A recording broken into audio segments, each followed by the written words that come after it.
আজকের দিন সম্বন্ধে দু চারটে কথা বলি। ভারতবর্ষ স্বাধীন হয়েছিল 1947 সালে 15ই আগস্ট। আমার কথা শুনতে পাচ্ছ? ভারতবর্ষ স্বাধীন হয়েছিল 1947 সালের 15ই আগস্ট। কবে? 1947 সালের 1947 সালের ভারতবর্ষ ইংরেজদের কাছ থেকে স্বাধীন হয়েছে। কিন্তু এই ভারতবর্ষ চলতে গেলে তার বিচার ব্যবস্থা কেমন চলবে, দেশের জনগণ কিভাবে চলবে, কোন নিয়মে চলবে, কোন আইনে চলবে, এর জন্য একটা সংবিধান রচনা হয়েছিল।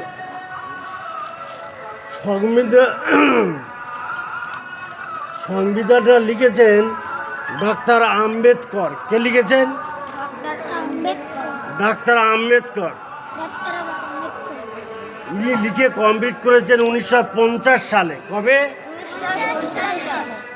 এই সংবিধানটা কি, তার মধ্যে সব লেখা আছে। ভারতবর্ষ কিভাবে বিচার হবে, কিভাবে ভোট হবে, কিভাবে একটা আসামি ধরলে তার শাস্তি হবে, কিভাবে মানুষ চলাফেরা করবে।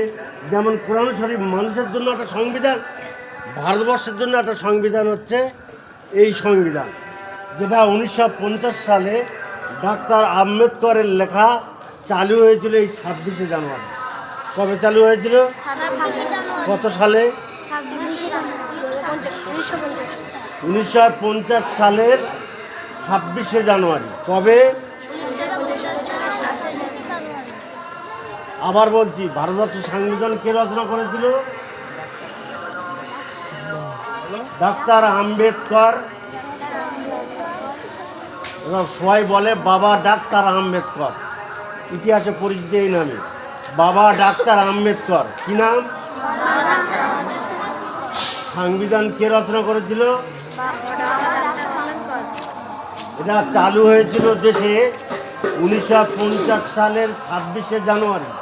1950 সালের 1950 সালের, তাই এটাকে প্রজাতন্ত্র দিবস বলে। কি বলে? তাহলে আজকে কি পালন করছি আমরা? জোরে বলো, আজকে কি পালন করছি? 26শে জানুয়ারি প্রজাতন্ত্র দিবস পালন করছি। কি পালন করছি? মনে থাকবে? তাহলে দুটো কথা একটু মনে রাখতে হবে।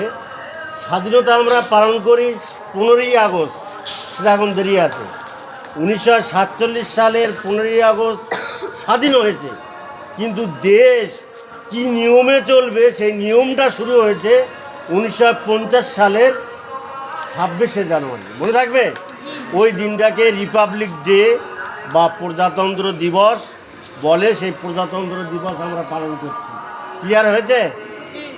ব্যাস। আর তার পাশে প্রত্যেকেই আমরা জানি আমাদের আলামিন এতিমখানা, এটা 2018 সালে স্থাপিত। কবে? 2018 সালে আমার এক পুত্র